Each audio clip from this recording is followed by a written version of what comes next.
नमस्कार, के न्यूज के खास स्पेशल रिपोर्ट में आपका स्वागत है और मैं हूं आपके साथ मनोज मानस। आज हम आपके लिए लाए हैं पीएम मोदी का मॉरिशस दौरा कितना है, इस पर फोकस करती खास रिपोर्ट। वहीं यूपी के संभल में बीजेपी नेता की जहरीले इंजेक्शन से हत्या पर खास रिपोर्ट देखिए। और चलते चलते देखिए रुद्रनाथ दर्शन में नियमों के बदलाव की रिपोर्ट। तो चलिए अब चलते हैं खबरों के विस्तार में।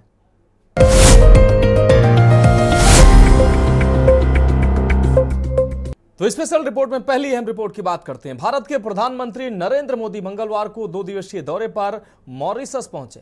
यहां मॉरिशस के पीएम नवीन रामगुलाम समेत सभी मंत्री उनके स्वागत के लिए पहुंचे थे। पीएम ने एयरपोर्ट पर उतरने के बाद सबसे पहले स्वागत के लिए जुटे प्रवासी भारतीयों से मुलाकात की। वहीं भारत और मॉरिशस का ऐतिहासिक रिश्ता क्या रहा, अफ्रीकी महाद्वीप पर स्थिति एक देश में भारतवंशियों की आबादी कैसे बस गई और इनकी संख्या कितनी है, आइए इस रिपोर्ट में दिखाते हैं आपको। प्रधानमंत्री नरेंद्र मोदी मॉरिशस के दौरे पर हैं। भारत और मॉरिशस के बीच आर्थिक संबंधों को और मजबूत करने के लिए प्रधानमंत्री नरेंद्र मोदी की 2 दिवसीय आधिकारिक यात्रा कई महत्वपूर्ण समझौतों के लिहाज से बेहद अहम है। बता दें कि प्रधानमंत्री नरेंद्र मोदी ने मॉरिशस के राष्ट्रपति धर्म गोकुल से मुलाकात की। प्रधानमंत्री नरेंद्र मोदी ने पोर्ट लुइस में सर सिवुसागुर राम गुलाम बॉटनिकल गार्डन में पुष्पांजलि अर्पित की और बेल का पौधा लगाया। पोर्ट लुइस में प्रधानमंत्री नरेंद्र मोदी को गार्ड ऑफ ऑनर दिया गया। मॉरिशस के प्रधानमंत्री नवीन राम गुलाम इस दौरान मौजूद रहे। वहीं प्रधानमंत्री नरेंद्र मोदी का पोर्ट लुइस स्थित एक होटल में भारतीय समुदाय के लोगों ने जोरदार स्वागत किया। बिहार पारंपरिक गीत गवाई से मोदी का स्वागत। आपको बता दें कि मॉरिशस के पोर्ट लुइस में प्रधानमंत्री नरेंद्र मोदी का स्वागत बिहारी पारंपरिक गीत गवाई से किया गया। गीत गवाई एक पारंपरिक भोजपुरी संगीत समूह है जो भारत के भोजपुरी क्षेत्र के महिलाओं द्वारा मॉरिशस में लाई गई समृद्ध सांस्कृतिक विरासत का प्रतीक है। बता दें कि इसके सांस्कृतिक महत्व को मान्यता देते हुए गीत गवाई को दिसंबर 2016 में यूनेस्को की मान्यता की अमूर्त सांस्कृतिक विरासत की प्रतिनिधि सूची में शामिल किया गया था। भारत मॉरिशस के बीच कैसे हैं संबंध? भारत और मॉरिशस के बीच समुद्री सुरक्षा, विकास, क्षमता निर्माण में करीबी सहयोग है। दोनों देशों के आपसी संबंध काफी मजबूत हैं। दोनों देशों की नजदीकी उन विकास परियोजनाओं में दिखती है जो भारत की मदद से मॉरिशस में बनाई गई हैं। भारत मॉरिशस का एक प्रमुख व्यापारिक भागीदार है।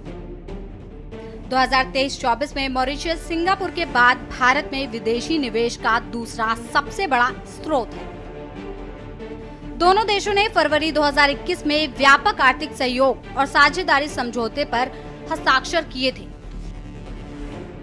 जो दोनों देशों के बीच 15 वर्षों की वार्ता के बाद हुआ था।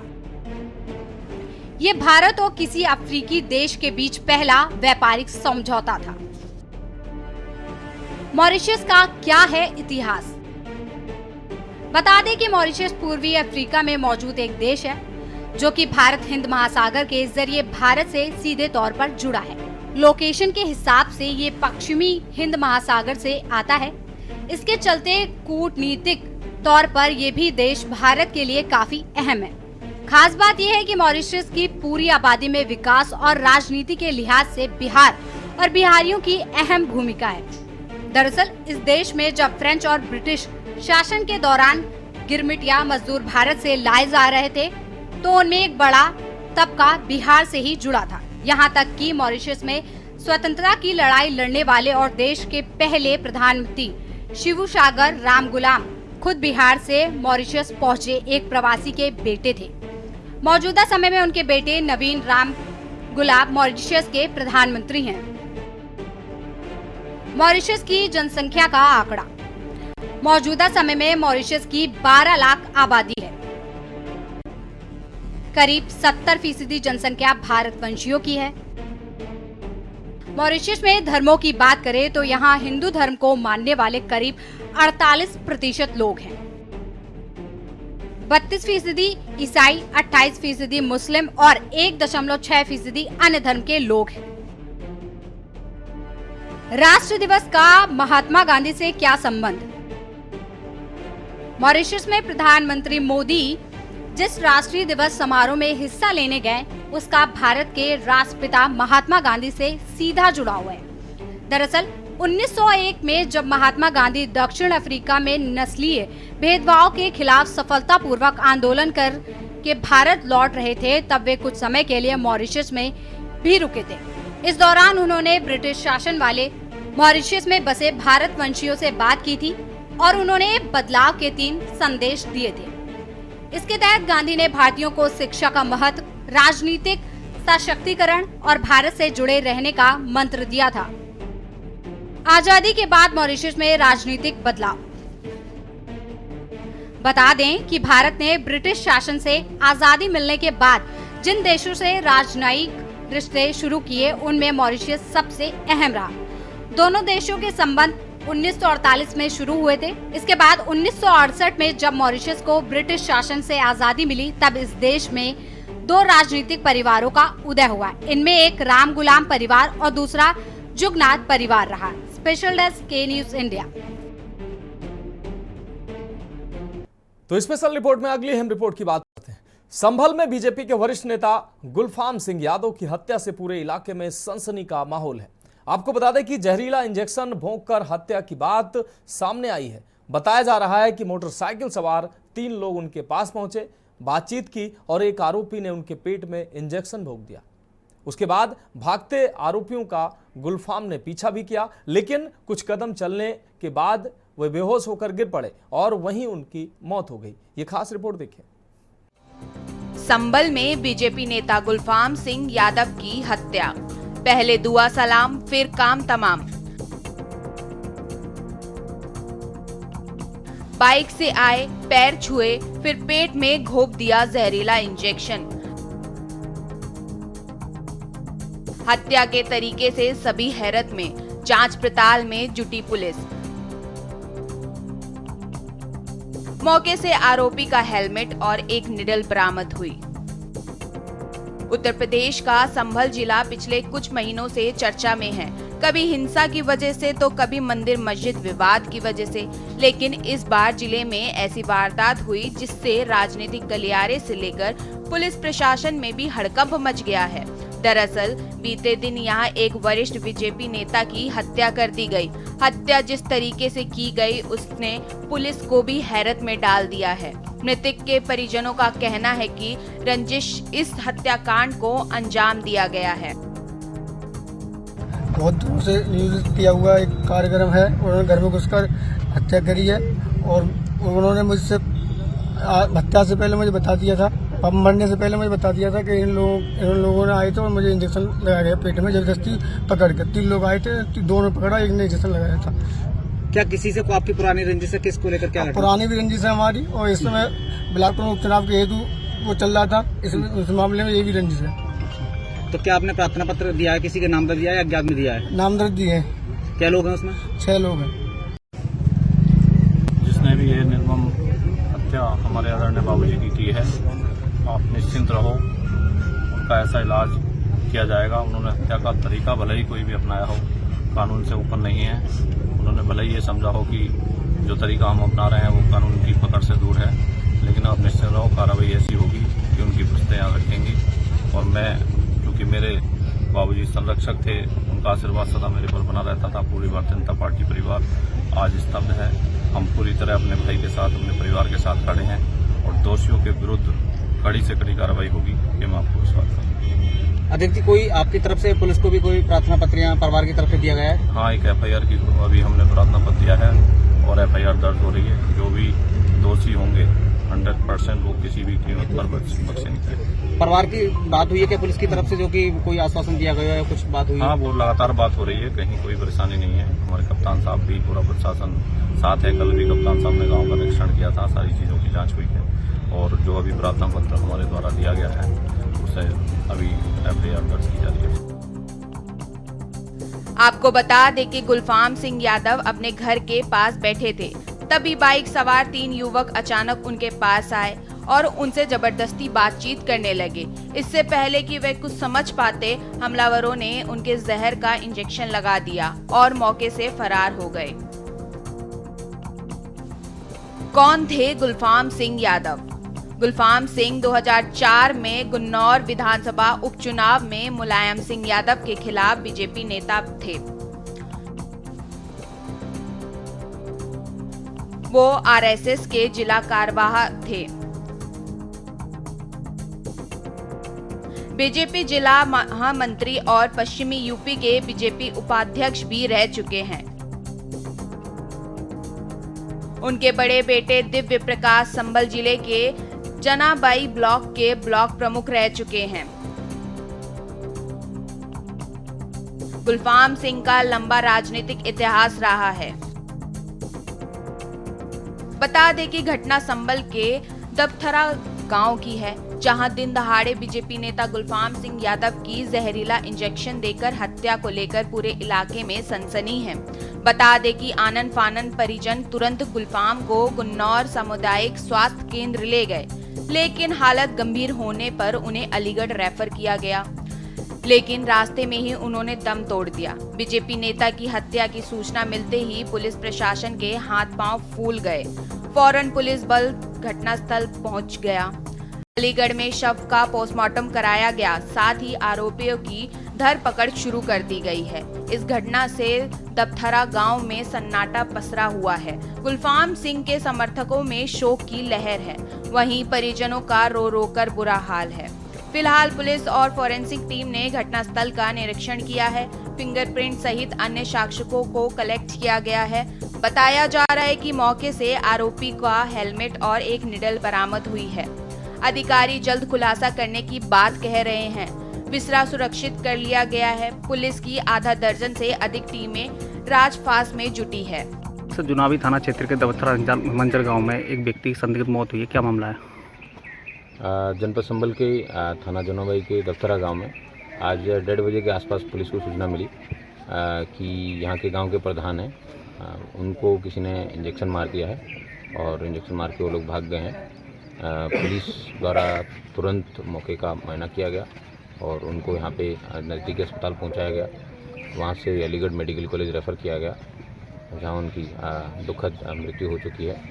उनका पैनल से पोस्टमार्टम करवाया जा रहा है और डॉक्टर से उनकी मृत्यु का सही कारण जानने का प्रयास किया जा रहा है। पुलिस द्वारा यहाँ पे जो आसपास में जितने भी सीसीटीवी हैं, सभी सीसीटीवी को खंगाला जा रहा है और कुछ अच्छे सुराग भी मिले हैं पुलिस को। जल्द ही जिन व्यक्तियों द्वारा ये इंजेक्शन मारने की घटना कारित की गई है, उन व्यक्तियों को गिरफ्तार कर विधिक कार्रवाई सुनिश्चित की। बता दें कि वारदात की सूचना मिलते ही एसपी मौके पर पहुंचे। उन्होंने मृतक के परिजनों से बातचीत की। पुलिस आसपास के सीसीटीवी फुटेज खंगाल रही है। दावा किया जा रहा है कि सीसीटीवी से कुछ अहम सुराग मिले हैं, जिससे हमलावरों की जल्दी गिरफ्तारी हो सकेगी। स्पेशल डेस्क के न्यूज इंडिया।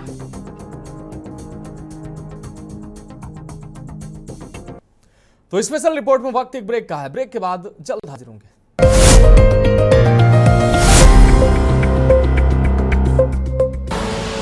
आप देख रहे हैं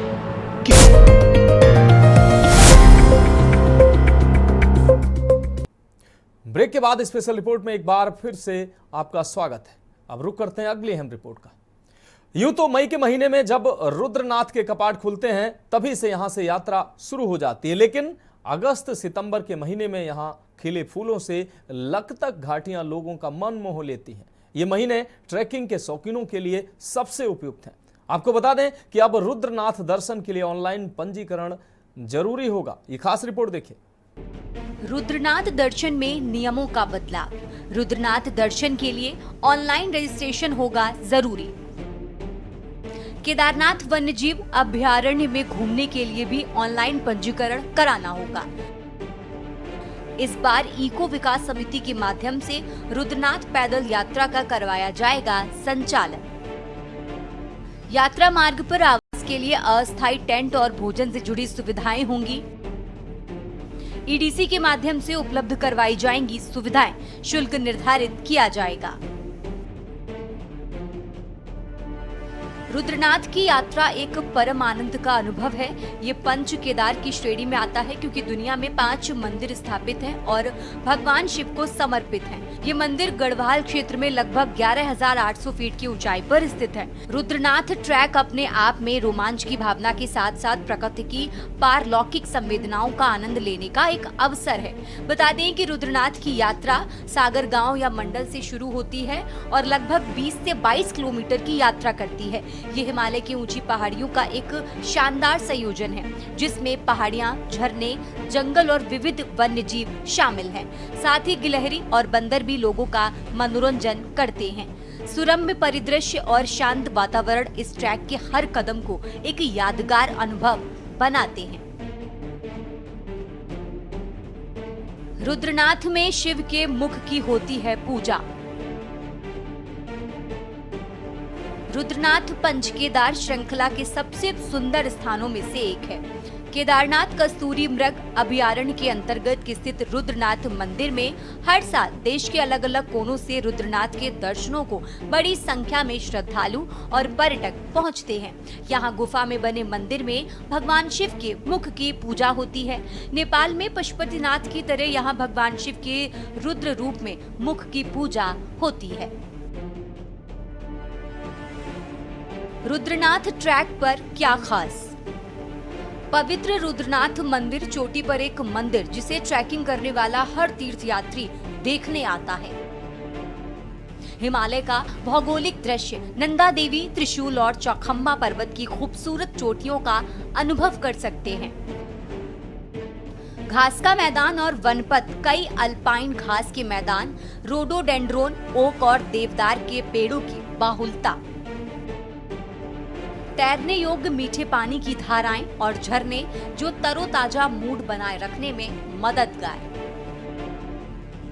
स्थानीय संस्कृति, सागर और लुटी जैसे अद्भुत गांव जो समृद्ध गढ़वाली संस्कृति को दर्शाते हैं। आपको बता दें कि इस बार ईडीसी यानी इको विकास समिति के माध्यम से रुद्रनाथ पैदल यात्रा का संचालन करवाया जाएगा। यात्रा मार्ग पर आवास के लिए अस्थायी टेंट और भोजन से जुड़ी सुविधाएं ईडीसी के माध्यम से उपलब्ध करवाई जाएंगी, जिसका शुल्क भी निर्धारित होगा। पंचकेदारों में चतुर्थ रुद्रनाथ मंदिर के दर्शन और केदारनाथ वन्यजीव अभयारण्य में घूमने के लिए जाने वाले पर्यटकों को ऑनलाइन पंजीकरण कराना जरूरी होगा। एक दिन में निर्धारित संख्या में ही श्रद्धालुओं और पर्यटकों को रुद्रनाथ भेजा जाएगा। बता दें कि इस दुर्गम क्षेत्र में पर्यटक और श्रद्धालुओं की सुविधा को देखते हुए एक निश्चित समय के बाद आगे की यात्रा के लिए अगले दिन का इंतजार करने की व्यवस्था बनाई जाएगी, जिससे स्थानीय स्तर पर श्रद्धालु और पर्यटकों के ठहरने और अन्य सुविधाएं उपलब्ध कराई जाएंगी। इससे समीपवर्ती गांवों की आय में बढ़ोतरी होगी।